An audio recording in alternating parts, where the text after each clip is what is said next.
Slavery in the American colonies required intense racism. It was overwhelmingly based on skin color. Uh, White English men and women were not going to be enslaved because they were protected by English common law. This makes slavery in the American colonies somewhat unique to the history of slavery throughout the world because of the over reliance on racial differences in skin color. It was based on plantation labor, large fields of plantations of cash crops such as rice, sugar, indigo, tobacco, and later cotton.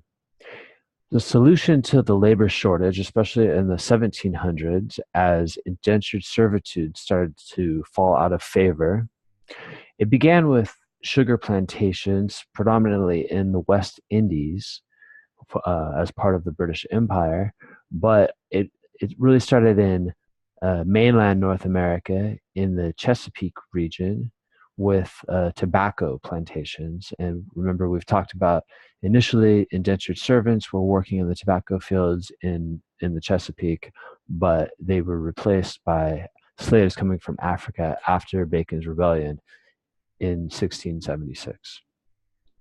It became much more profitable as the lifespan of slaves and people in general increased because the initial investment for a slave was quite a lot, and once slaveholders were able to get their money's worth because of the years of service that a slave would give them, it became much more profitable, especially as the cost of slaves decreased with the expansion of the Atlantic slave trade and the supply of slaves coming over from Africa increased. It really drove down the cost to purchase slaves and overall was a very good investment for the white slaveholders. So, advantages of African slaves included first the fact that they were not protected by English common law and they could be treated brutally by their masters.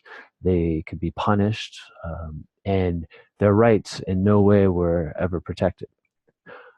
Again, the service that they provided never expired. They were slaves for life. Not only this, but the offspring of slaves were also considered slaves born into slavery for their lives as well. So the initial purchase of a slave could pay off very well for a slaveholder over time. The skin color made it very difficult for slaves to escape and blend into the surrounding areas, to blend in with the Native American population, or to blend in with the white population that lived in the American colonies. Unlike indentured servants, who, if they escaped, it was much more difficult to find them. Africans were also accustomed to agricultural labor coming from Africa.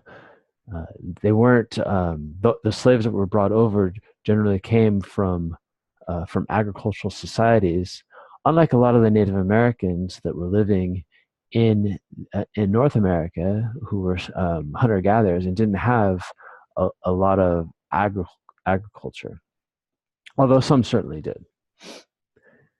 Finally, Africans were immune to European diseases. They had been exposed to diseases much earlier on and had already suffered epidemics and had developed immunities over time, unlike the Native American population that continued to die off rapidly throughout the 1700s.